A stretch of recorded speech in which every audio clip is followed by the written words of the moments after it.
Hi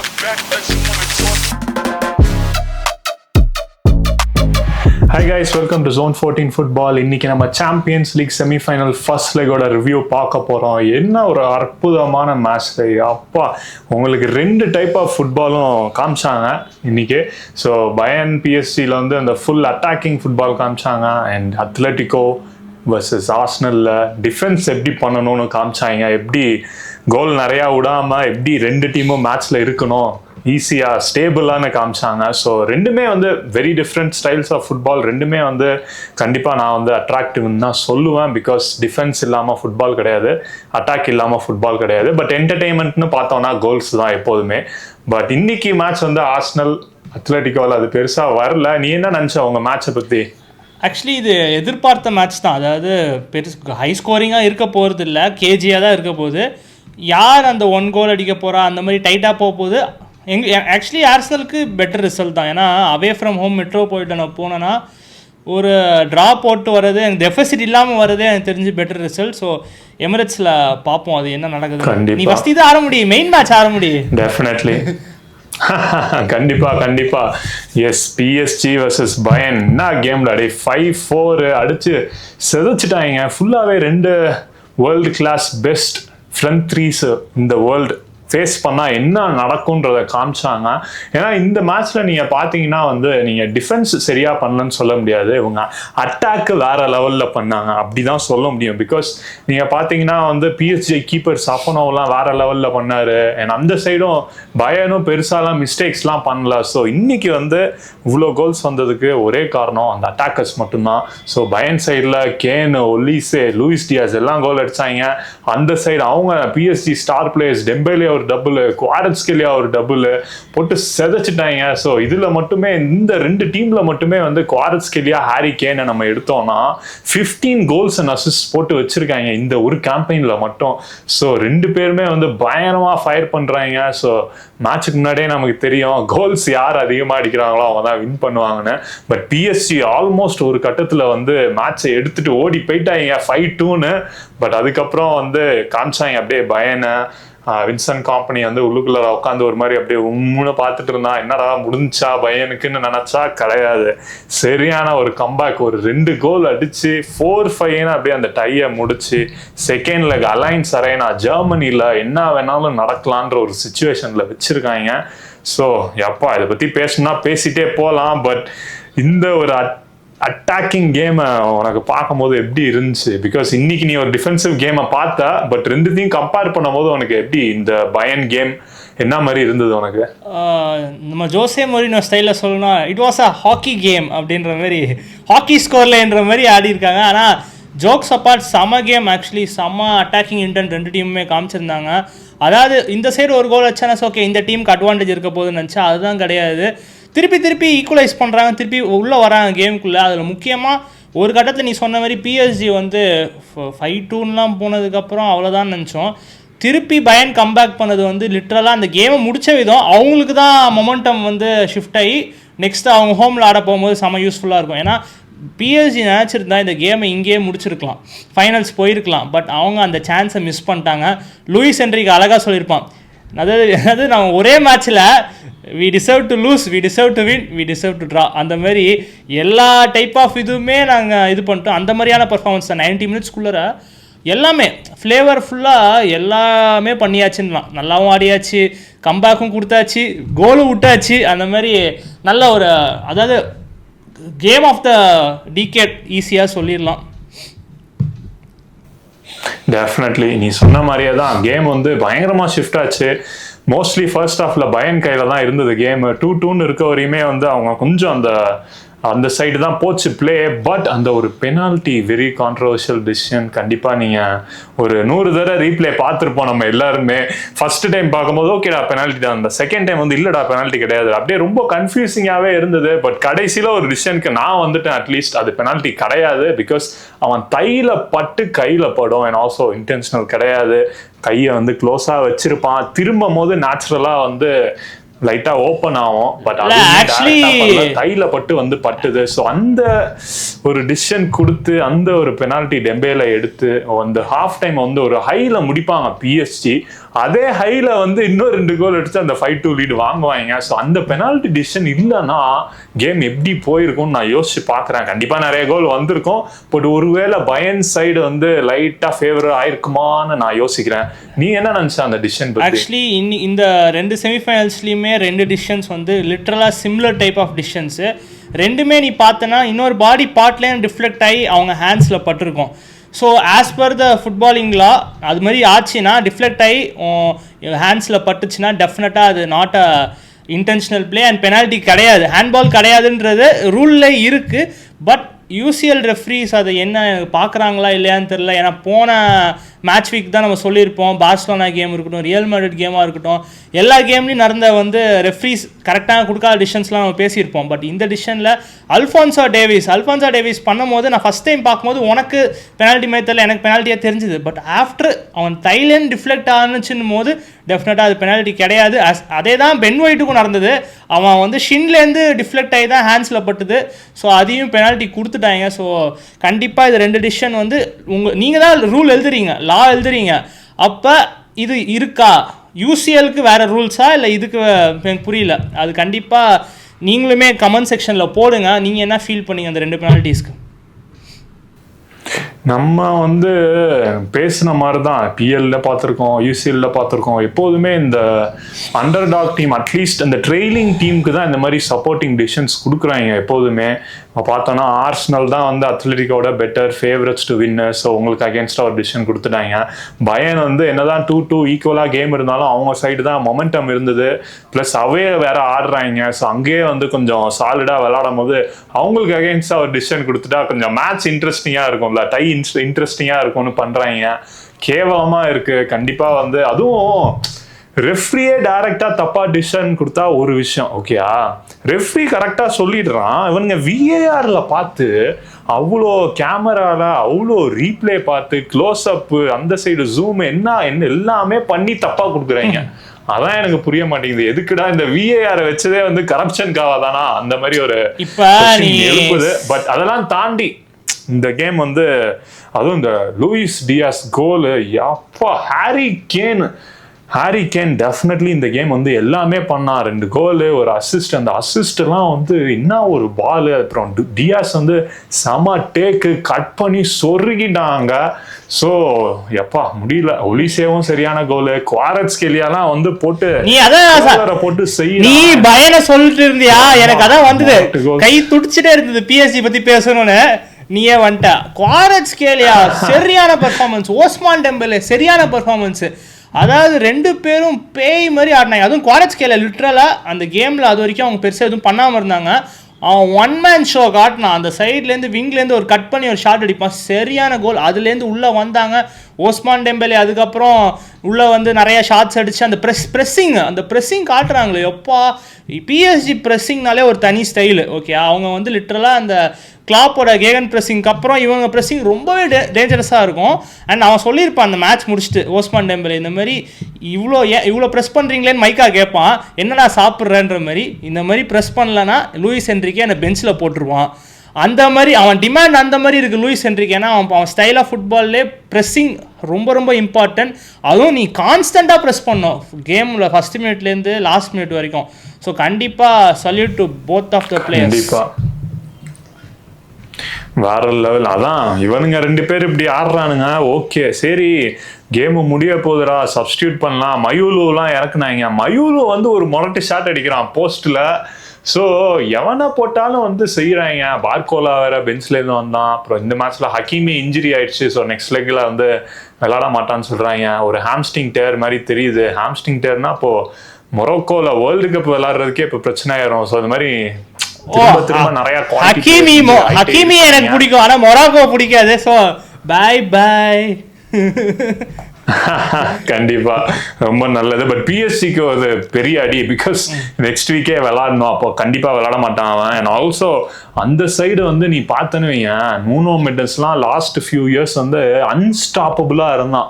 அவனையே போட்டு புரட்டி எடுத்து ஒலிசே போய் செஞ்சுட்டான் இந்த கேம்ல. சோ அந்த மாதிரி ஒரு அட்டாக்கிங் கேம் இது, வேற லெவல் பெர்ஃபார்மன்ஸ் ரெண்டு டீம். என்ன எக்ஸ்பெக்ட் பண்றதுனே தெரியல எனக்கு. இதே மாதிரி அட்டாக்கிங் ஃபுட்பால் நடக்க போகுது. ஏன்னா 1 கோல்னால கண்டிப்பா யார் வேணாலும் ஜெயிக்கலாம். ஸோ ஓப்பன் கேம் தான். ஆனால் நீ அந்த நியூனோ மெண்டஸ் பாயிண்ட் இருந்தால், நியூனோ மெண்டஸ் ரீசெண்ட் இயர்ஸாக யாருமே எல்லா பெரிய பெரிய விங்கர்ஸையும் படுக்க போட்டாங்க. அவனே ஒருத்தன் படுக்க போட்டு, அதாவது 1 வாட்டி 2 வாட்டி இல்லை 3-4 வாட்டி செதற விட்டான் ஒலிசே.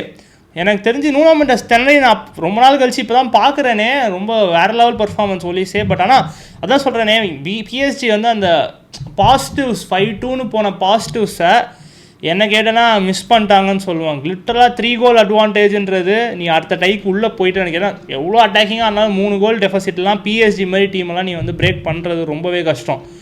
ஆனால் அவங்க அந்த ஆப்பர்ச்சுனிட்டி விட்டாங்க. பயனுக்கு அங்கே தான் நீ பாராட்டணும். அவங்க கேமுக்குள்ளே வந்தாங்க, இது முடியலன்னு சொல்லிட்டு திருப்பி வந்தாங்க பார்த்தியா. ஏன்னா அவங்க ரிஸ்க் எடுத்து தான் ஆகணும். அவங்க இன்னொரு பயம் இருக்கும், ரிஸ்க் எடுத்து இன்னொன்று விட்டுனா 4 கோல் போயிடும், 5 கோல். அவங்க அதெல்லாம் யோசிக்கல. இன்னைக்கு டூ ஆர் டை, இன்னைக்கு நான் ஆடுறேன் அப்படின்ற மாதிரி ஆடினாங்க. Super game. ஆமாம், டெஃபினெட்லி சரியான கேமு. பார்ப்போம் நெக்ஸ்ட் லெக்கில் வந்து. எனக்கு என்னமோ ஸ்டில் பயம்தான், அந்த ஸ்லைட் எட்ஜ் இருக்குன்னு தோணுது. ஹோம் கேம் ப்ளஸ் அந்த மென்டாலிட்டி காமிச்சாங்க பத்தியா செகண்ட் ஹாஃப்ல. ஸோ அதே மாதிரி விளாண்டாங்கன்னா it will be very tough for PSG. அதுவும் இப்போ இன்ஜுரிஸ் வேற. ஸோ பார்ப்போம் எப்படி போகுதுன்னு.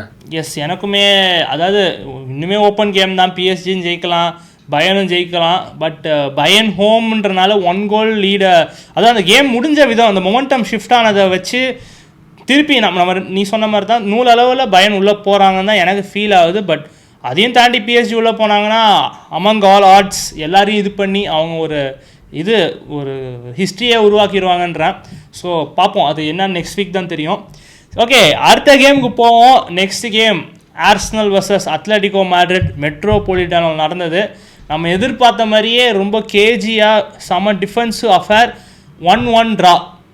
அதாவது இது வந்து 2 டீமுக்குமே நல்ல ரிசல்ட்டுன்னு சொல்லலாம். ஆர் எங்களுக்கு ஆர்சனலுக்கு ஸ்லைட்லி பெட்டர் ரிசல்ட், ஏன்னா அவே ஃப்ரம் ஹோம் ஆடுறனால. பட் அதான் இது வந்து கேம் ஆஃப் ஹாஃப் தான். ஃபஸ்ட் ஹாஃப் வந்து அவங்க நல்லா ஸ்டார்ட் பண்ணியிருப்பாங்க ஒரு 5 மினிட்ஸ்க்கு. அதுக்கப்புறம் ஃபுல் கண்ட்ரோல் ஆர்சனல் எடுத்தோம். ஆனாலுமே நல்லா ஆடணும், ப்ரெஸ்ஸிங் நல்லா இருந்தது. பட் எங்கடா அந்த ஷார்ட் ஆன் டார்கெட், எங்கடா அது மிஸ் ஆகிட்டே இருக்குது அப்படின்னு தோணும் போது தான் அந்த ஒரு பெனால்ட்டி கிடச்சிது.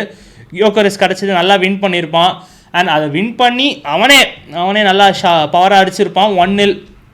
இதுக்கப்புறம் உனக்கு உண்மையிலே செம சான்ஸ். இன்னும் 1 அடிச்சான்னு 2-0 போகும்.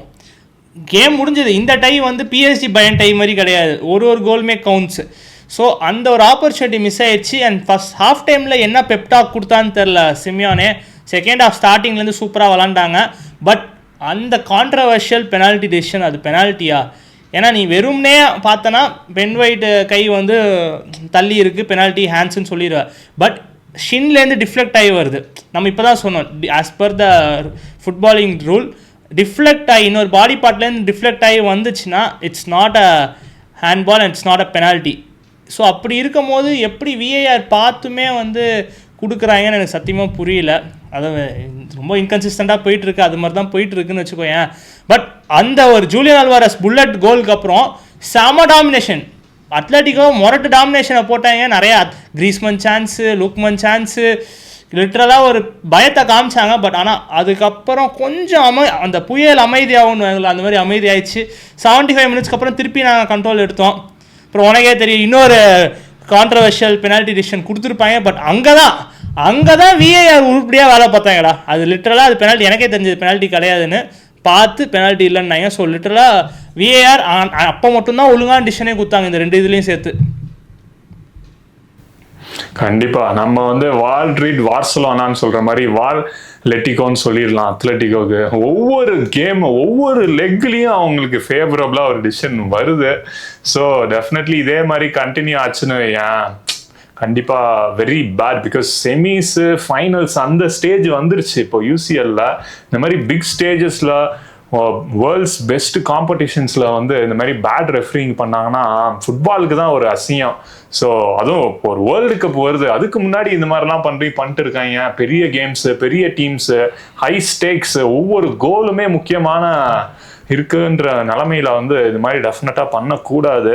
பட் அதை தாண்டி பென் ஒயிட் இன்னைக்கு வந்து கொஞ்சம் மோசமாக தான் விளாண்டான். அதுவும் செகண்ட் ஹாஃப்ல லூக்மன்னா போட்டு புதைச்சிட்டான் அவனை.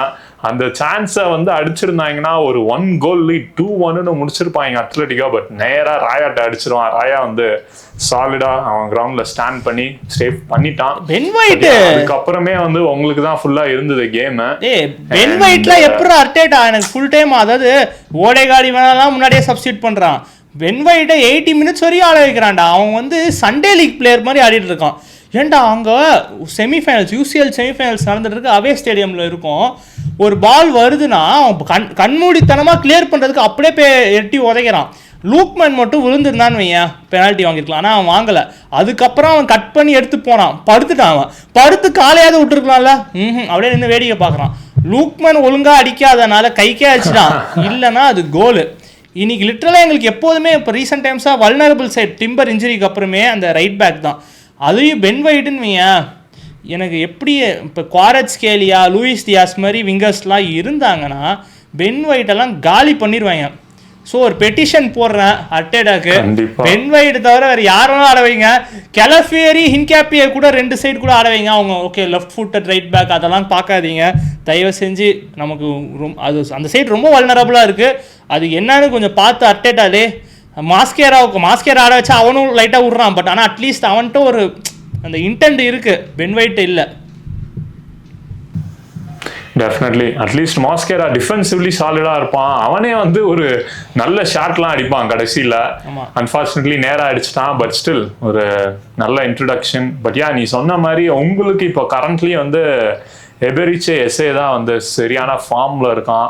ஸோ இப்போ நீ இந்த சொல்கிற மாதிரி இந்த ஒலிசே, குவாரட்ஸ்கேலியா அவங்களுக்கு க்ளோஸாக ஆர்சனல் ஒரு பிளேயர்னு நம்ம பார்த்தோம்னா எஸ்ஏ தான். சிமிலர்னு சொல்லல பட் க்ளோஸ். பிகாஸ் அவன் அந்த பாலை வச்சு கான்ஃபிடென்ட்டா எடுத்துட்டு போறது, மேனை டேக் ஆன் பண்றது, ட்ரிபிள் பண்றது, ரிஸ்க் எடுக்கிறது. பிகாஸ் இன்னைக்கே நீ பார்த்தீங்கன்னா அவன் சில பால்ஸ் லூஸ் பண்ணான். பட் நீ அந்த மாதிரி ரிஸ்க் எடுக்காம நீ பெருசா ஒரு கிரியேட் பண்ண முடியாது. ஸோ அந்த ரிஸ்க் அவன் மட்டும்தான் எடுக்கிறான்னு எனக்கு தோணுது ஆர்சனல்ல. அண்ட் ஆல்சோ இன்னைக்கும் செமையா விளாண்டுருப்பான் அவன், நல்ல பர்ஃபார்மன்ஸ். பட் நீ சொன்ன மாதிரி ஓடேகார்ட ஆட வைக்கிறாங்க. ஸோ அந்த ஃபேவரட் கேம்ப் பொசிஷன் கிடைக்க மாட்டேங்குது அவனுக்கு. என்ன பண்ண போறாங்கன்னு தெரியல. அதாவது அவனுக்கே தெரியுது, அர்டேட்டாக்கே தெரியுது ஓடேகார்டை தூக்கணும் 50 மினிட்ஸ்க்கு அப்புறம். ஓடேகார்டுக்கு நாட் அ பேட் கேம் தான் சொல்லுவோம், ஓகேஷ் கேம் தான். பட் இருந்தாலும் அவன்கிட்ட நீ பெருசாக எதிர்பார்க்க முடியாது. கோல் ஸ்கோரிங் த்ரெட்டு கிடையாது, பாசிங் ரிஸ்க் எடுக்க மாட்டான், சைட்வர்ட் பேக்வர்ட் தான். அந்த ஃபஸ்ட்டு கோல் இதுக்கு மட்டும் அவனும் சுபிமண்டி நல்லா ப்ளே பண்ணி கியோக்கரஸ் கொடுப்பாங்க. பட் எஸ்ஏ வந்து அவனே சான்ஸ் கிரியேட் பண்ணுவான், அவனே ஷாட் அடிக்கிற அபிலிட்டியும் இருக்குது, கோல் த்ரெட்டும் இருக்குது. அப்படி பார்க்கும்போது எஸ்ஏ இப்போ இருக்க ஃபார்முக்கு டெஃபினட்டாக அவன் ஸ்டார்ட் பண்ணியிருக்கணும். ஏன் ஸ்டார்ட் பண்ணலனே தெரில. சப்ஸ்டியூட்டாக வந்து ஒரு நல்ல பெர்ஃபார்மன்ஸ் போட்டிருப்பான். அண்ட் நீ சொல்லியிருப்ப அவன் தான் வந்து கொஞ்சம் அந்த குவாரா ஒலிசே லெவல்ஸ்னு. லிட்ரலாக கிறிஸ்டல் பேலஸில் ஒலிசேவும் எஸ்ஏவும் ஒன்றா ஆடினவங்க தான். அண்ட் அப்போ ஒன்றா ஆடும் போது எஸ்ஏ was the best player. So இப்போ ஒலிசேக்கு வந்து இப்போ வந்து நிறைய பேர் ஒலிசே நான் சேலண்ட் ஆச்சு பூச்சுன்றாங்க. நம்மலாம் ப்ரீமியர் லீக் டேஸ்லேருந்தே அவன் பார்க்குறோம், கிறிஸ்டல் பேலஸ்லேருந்து பார்க்குறோம், QPRலேருந்து நம்ம பார்க்குறோம். ஓகே, பட் இது என்ன ரீசன்னா நீ ஒரு புண்டஸ்லீகா மாதிரி போகிற, பயர்ன் மூனிக் மாதிரி ஒரு செம்ம அட்டாக்கிங் டீமுக்கு போகிறேன்னா டெஃபினட்டாக ஒரு சாதா பிளேயருக்கே கான்ஃபிடன்ஸ் பூஸ்ட் ஆகும். இவனை மாதிரி கொஞ்சம் நல்லா டேலண்டட் உள்ள பிளேயர் நல்லாவே கான்ஃபிடன்ஸை பூஸ்ட் பண்ணிக்கலாம். ஸோ நீ எந்த டீமில் ஆடுற, என்ன டாக்டிக்ஸ் இருக்குது அதை பொறுத்து தான் ஒருத்தன் பெரிய ஆள் ஆடுறது ஆகாது. அப்படி பார்த்தோன்னா எங்கள் டீமில் இருக்க சில பிளேயர்ஸ் பயன் போனாங்கன்னா பெரிய ஆள் ஆகலாமே, நான் டெஃபினட்டாக ஆகலாம். பட் அவங்க கண்டிப்பாக அது டிபெண்ட்ஸ்ன்னு தான் சொல்லணும். ஆமாம் ஆமாம். ஸோ ஓகே, பட் ஒலிசே ஆமாம் நீ சொன்னது actually very important point. Because நம்ம இப்போ தான் PSG பற்றி பேசினோம். இப்போ கரண்ட்லி அவங்களோட டாலிஸ்மானாக இருக்கிறது வந்து ஓஸ்மான் டெம்பேலே. அவனுக்கு ஒரு மேஜர் ஃபெயிலியர் பார்சலோனால ஆச்சு.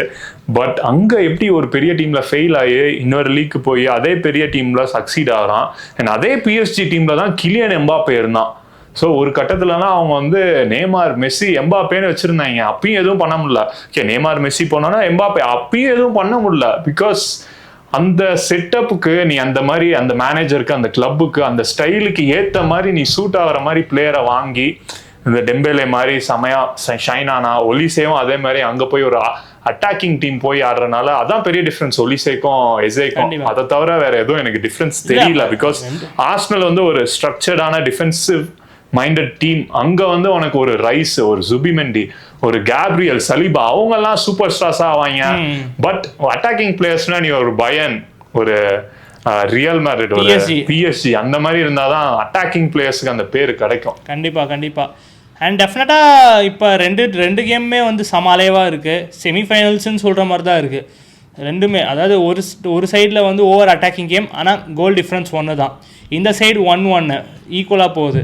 ஸோ எண்ட் ஆஃப் த டே நீ எவ்வளோ கோல்ஸ் அடிக்கிறியோ முக்கியம் இல்லை, 1 கோல் அடித்து நீ ஒரு கோல் விடாமல் இருந்தால் மொரீனியோ சொல்கிற மாதிரி. இங்கே மொரீனியோ ஜான் கிரஃப் இது வந்து நிறையா போயிட்டுருக்கு இப்போ சோஷியல் மீடியாவில். ஜான் கிரஃப் என்ன சொல்லுவாள், அட்டாக்கிங் ஃபுட்பால் நான் 5-4 கூட ஜெயிப்பேன்னுவான். மொரீனியோ இங்கே என்ன சொல்லுவான், 5-4ன்றது ஒரு ஹாக்கி ஸ்கோரு, அதாவது 1-2 அதுதான் வந்து ஃபுட்பால் ஸ்கோரு. ஸோ நான் எனக்கு டீமில் டிஃபென்ஸ் நல்லா இருந்தால் நான் 1 அடித்தாலே போதுன்னுவான். ஸோ ரெண்டு பேருமே இந்த கோல்டஸ்ட் கோட்ஸ் வச்சுருக்காங்க. இதில் எது ஒர்க் ஆகும்னா, யார் அந்த சீசனில் எந்த டைப் ஆஃப் பிளே வின் பண்ணுது, யார் ஜெயிக்கிறாங்களோ அவங்களுக்கு தான் அந்த இது இந்த பர்டிகுலர் சீசனுக்கு அது செட் ஆகுன்றான். அட்டாக்கிங் ஃபுட்பாலா இல்லை டிஃபென்ஸ் ஃபுட்பாலான்னு. ஆனால் எதுவுமே டிஸ்ரெஸ்பெக்ட் கிடையாது. நீ சொன்ன மாதிரி ஃபைனல்ஸ் கண்டிப்பாக இன்ட்ரெஸ்டிங்காக இருக்கும். அண்ட் எனக்கு தெரிஞ்சு இப்போ நாங்கள் இருக்கிற நிலமை வந்து அதாவது எவ்வளோ பெரிய விஷயம்னா, இது வரைக்கும் நான் சப்போர்ட் பண்ண ஆரம்பித்ததுலேருந்து நான் ஆர்சனலை UCL ஃபைனல்ஸ்னு நான் பார்த்ததே இல்லை. 2011லேருந்து நான் பார்க்குறேன். உனக்கே தெரியும், நம்ம இதுக்கு முன்னாடி வந்து பார்சலோனாவோட ஒரு ஃபைனல்ஸ் போயிருப்போம். அதுவே பெரிய இதுவாக போய் ஜஸ்ட்டு தோற்றுருப்போம். ஆனால் அதுக்கப்புறம் ஒரு ஃபைனல்ஸுன்றது ரொம்ப பெரிய விஷயமா இருக்கும். அண்ட் லாஸ்ட் சீசன் உனக்கே தெரியும், பிஎஸ்ஜியோட செமிஃபைனல்ஸில் அவுட் ஆகிருப்போம். அதுக்கு முன்னாடி பயனோட குவார்ட்டர்ஸில் அவுட் ஆகிருப்போம். இப்போ எனக்கு தெரிஞ்சு நல்ல சான்ஸ், அதாவது நீ அவையிலையும் போய் ட்ராப் பண்ணிட்ட. இப்போ எமிரேட்ஸில் ஆடுற உன் கையில் இருக்குது. இப்போ உன் கையில் இருக்குன்ற போது டெஃபினட்டாக ஜாபை முடிச்சாகணும். 1-0 முடிக்கிற எப்படியோ வேணால் முடி, ஏன்னா ஃபைனல்ஸ் லாஸ்ட்டாக தான் வைப்பாங்க. ஸோ இந்த ரவுண்டை கிராஸ் பண்ணிட்டா ஹிஸ்ட்ரி பண்ணுறதுக்கு வாய்ப்பு இருக்குது. நீ அதான் நம்ம ஜெயிச்சோன்னு இவனுங்க எப்படி ஆடினாங்க அதெல்லாம் பார்க்க மாட்டாங்க. Win will speak. ஓகேயா? ஸோ அதனால் எனக்கு தெரிஞ்சு இன்னுமே நாங்கள் வந்து அன்பீட்டனாக தான் இருக்கோம். ஓகேயா? சாம்பியன்ஸ் லீக்கில் சொல்கிறேன். சாம்பியன்ஸ் லீக்கில் வந்து குரூப் ஸ்டேஜையும் தாண்டி நாக் அவுட்ஸ்லேயும் அன்பீட்டனாக தான் இருக்கும். இப்போ இந்த கேமும் அன்பீட்டனாக போனால் ஃபைனல்ஸில் கண்டிப்பாக பிஎஸ்ஜி வந்தாலும் சரி, பயன் வந்தாலும் சரி, இட்ஸ் அ ஃபைனல்ஸ்ன்றது ஒரு different type of ball game. So கண்டிப்பாக இது இவங்க வந்தால் இவங்களே ஜெயிச்சிருவாங்க அப்படிலாம் கிடையாது. அது ஃபைனல்ஸ்னாலும் விளாண்டு தான் ஜெயிச்சாகணும். ஸோ ஹிஸ்ட்ரி வந்து நான் தான் சொல்கிறேன், ரொம்ப தின் லேயர்ரா. நீ நல்லா பண்ணனா உனக்கு ட்ராஃபிஸ் கிடைக்கிறதுக்கு இருக்குது. ஆர்சனலுக்கு இன்னும் ஃபியூ கேம்ஸ் தான் இருக்குது சீசன் முடியாதுக்கு. ஆனால் நல்லா முடியலன்னா மக்கள் வந்து பாட்டில்னு கலாய்ப்பாங்க. ஸோ இங்கே வந்து செலை வைக்கிறதா இல்லை ஒலை வைக்கிறதான்றது ரொம்ப குறுகிய லைனில் தான் போயிட்டுருக்கு. ஸோ வெயிட் பண்ணி தான் பார்க்கணும். இப்போதைக்கு ஃபேன்ஸை வந்து ரொம்ப ரியாக்ட் பண்ண வேணாம். ஏதாவது கலாய்க்கிறாங்க, இது பண்ணுறாங்க, இதுன்னா கொஞ்சம் சாஃப்டாக இருந்துட்டு மேட்ச் பை மேட்ச் போவோம். அவ்வளோதான், நம்ம எதையும் கண்டுக்க வேணாம். கண்டிப்பாக டெஃபினெட்லி அந்த மாதிரி தான் இருக்குது. எல்லாம் ஆர்சனல் பயன்னு ஃபர்ஸ்ட் சொல்லிட்டு இருந்தாங்க. பட் இப்போ வந்து பார்த்தா அத்லெட்டிகோ பிஎஸ்ஜின்னு கூட வர்றதுக்கு வாய்ப்பு இருக்கு. ஆர்சனலுக்கு வந்து இதோட ஒரு மிகப்பெரிய சான்ஸ் கிடைக்காது ஃபைனல்ஸ் போறதுக்கு. அதுவும் அந்த ஃபர்ஸ்ட் லெக்ல ஒரு நல்ல 1-1 draw away from home. So பார்ப்போம் என்ன பண்றாங்கன்னு. வெரி டஃப் தான். கண்டிப்பா நெக்ஸ்ட் அவ்வளோதான். இப்போ நெக்ஸ்ட் வீக்கே தெரிஞ்சிடும். ஸோ அது வரைக்கும் அடுத்த லீக் இருக்கு. லீக்ல ஃபோக்கஸ் பண்ணுங்க. நமக்கு எல்லாமே இப்போ பிஎஸ்ஜி பயன்னா லீக் ஜெயிச்சிட்டாங்கன்னு வச்சுக்கோ, அவங்களுக்கு மேட்ரு இல்லை. அத்லெட்டிகோ மேட்ரிட் அவனுங்க 4th பிளேஸ் தான். அவங்க இதுக்கு மேலே 10 பாயிண்ட் இது இருக்காங்க. ஸோ அவங்களுக்கும் மோட்டிவேஷன் இல்லை. ஸோ இங்கே ஆர்சனலுக்கு தான் பெரிய ப்ரெஷரு. ப்ரீமியர் லீக்கும் ஃபோக்கஸ் பண்ணணும், UCLும் இருக்குது. மென்டலி செம்ம எக்ஸாஸ்ட் ஆயிடுவாங்க. ஸோ ரெண்டுமே விடாமல் பேலன்ஸ் பண்ணுங்கள். ஃபுல்லாமோட சாட்டர்டே மேட்ச் இருக்குது. ஜெயிச்சு 6 பாயிண்ட்ஸ் லீட் ஏற்றி சிட்டிக்கு ஒரு ப்ரெஷர் கொடுங்க. அதுதான் நம்ம வேலை. Game by game, match by match நம்ம ஆடுறோம். அவ்வளோதான். மற்றதெல்லாம் அப்புறம் பார்த்துப்போம், சீசன் 2 பார்த்துப்போம். அவ்வளோதான். எஸ், அவ்வளோதான். உனக்கு ஏதாவது இருக்கா? அவ்வளோதான், முடிஞ்சிச்சு. You have any points? இல்ல அவ்வளோதான். சிட்டிக்கு அவங்க சாம்பியன்ஸ் லீக்லையும் கிடையாது, வெறும் FA மட்டும்தான் இருக்கு. ஸோ ஆர்சனல் எல்லா இடத்துலேருந்து அடிக்கிறாங்க. இதை தாண்டி சக்சீட் பண்ணால் டெஃபினெட்லி ஹிஸ்ட்ரி புக்ஸில் இடம் பெறலாம். எஸ் கண்டிப்பாக. கைஸ் எனக்கு தெரிஞ்சு நம்ம ரிவ்யூ முடிஞ்சிச்சு, நல்ல ஒரு வீக்கு. ஸோ நெக்ஸ்ட்டு வீக்கில் இந்த ஃபைனல் கவுண்ட் டவுன் யார் ஃபைனல்ஸ் ஆட போகிறாங்கன்னு நமக்கு தெரிய போகுது. ஸோ அது வரைக்கும் நம்ம சேனலை சப்ஸ்கிரைப் பண்ண வீடியோ பார்த்துருந்தீங்கன்னா மறக்காமல் சப்ஸ்கிரிப்ஷன் பட்டன் அமுக்கி எங்களை சர்ப்ரைஸ் பண்ணுங்கள். அண்ட் பெல் ஐக்கானை கிளிக் பண்ணுங்கள். ஸோ நம்ம வீடியோஸ் உங்களை ரெகுலராக ரீச் ஆகும். Bye guys.